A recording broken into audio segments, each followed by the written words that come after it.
boy, oh boy.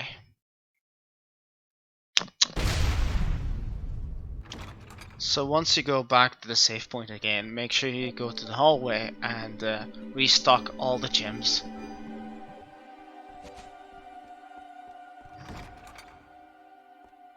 Besides Zarkron, of course, that item is not necessary.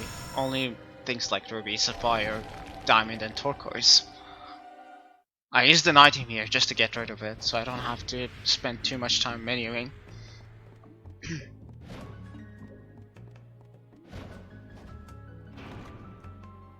Beautiful soundtrack, by the way.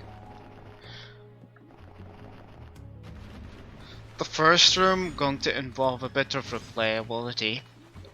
We have to understand what's exactly going on. So you remember when I talked about Medusa about not rolling turquoise? Let's have a look right now. I threw the wind axe first before doing anything else. Spam turquoise a little bit before the skeletons are fully spawned. Then slap double sapphire. Make sure that fishmen are also taking damage from it. So once again, repeat the process before the second wave fully spawn. Hope for a cross.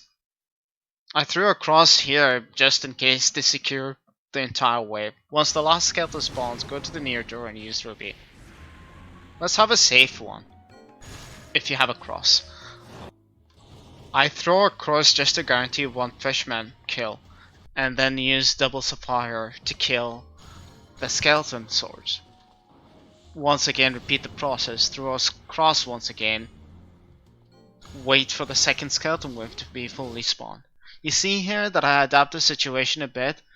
Something like this can happen sometimes, so you have to be prepared and clear some waves if they only took one sapphire damage.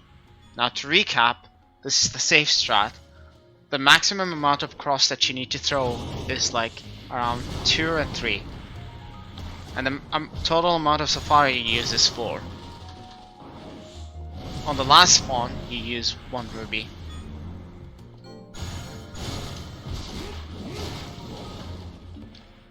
While the optimal and risky strat, there is so much things going on, as you can see. That's why I wanted to pause a bit, explain what's going on. So overall, same story, but you're doing things a bit differently. 4 sapphire and 1 ruby, using some cross if you get it in time as well.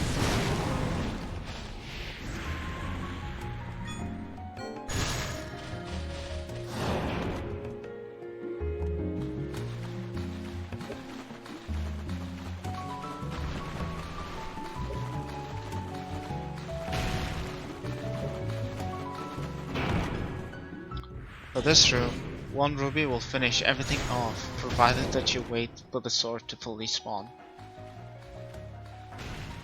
There's a new skip has been found recently by CastJ as the lever text dialogue skip. If you take a look at 7 years old Ron, DragonDarch, he hasn't performed the skip. So in this footage I'll show you how the skip can be done. You use the same combo extension as the DragonDarch did, except that you wait for the screen to shake, then you can get out of the door. That's how it's done. The second one, however, it works a bit differently, and we're going to talk about it the moment we're going to reach there.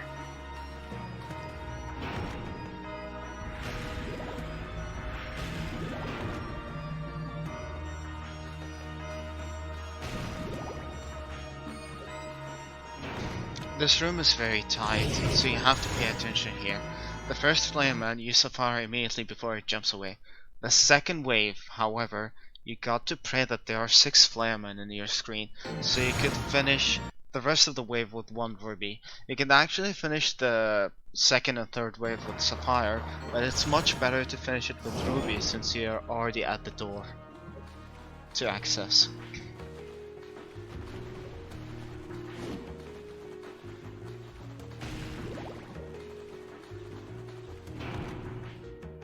Clear the skeletons with 1 ruby, then pop up double sapphire to finish heavy armor off. The Fasagos get more rubies. Pop 1 the moment you see them, so no need to wait for their full spawn.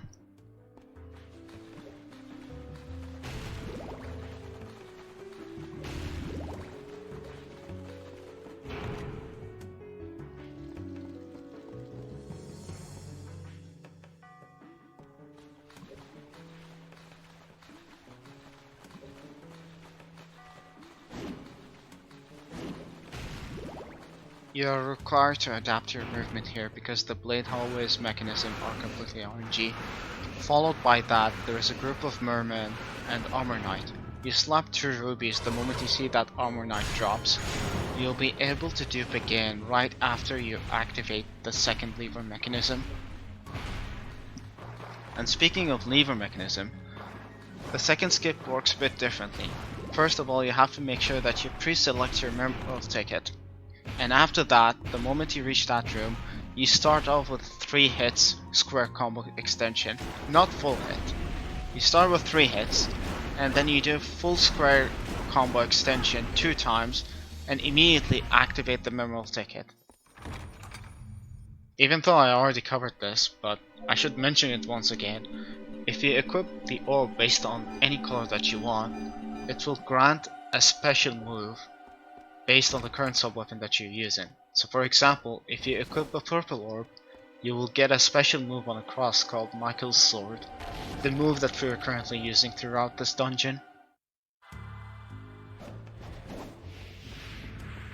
Okay, the first room we're gonna come across while we are on the way to the boss is Frost Demon and Frost Sword.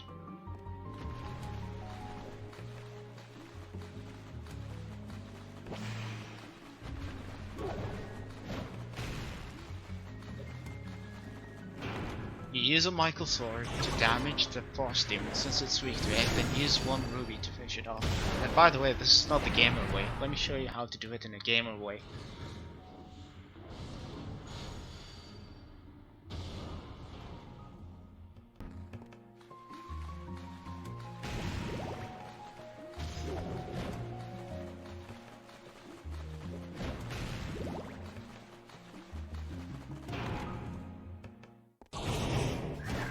One ruby will finish everything off except that one merman will have 1 HP left, which is why I whipped it once. Followed by that, we're gonna come across a pendulum room or the blades hallway. You have to pick up the heart capacity upgrade because it's so important to manage it later on the game, especially when we get the green orb.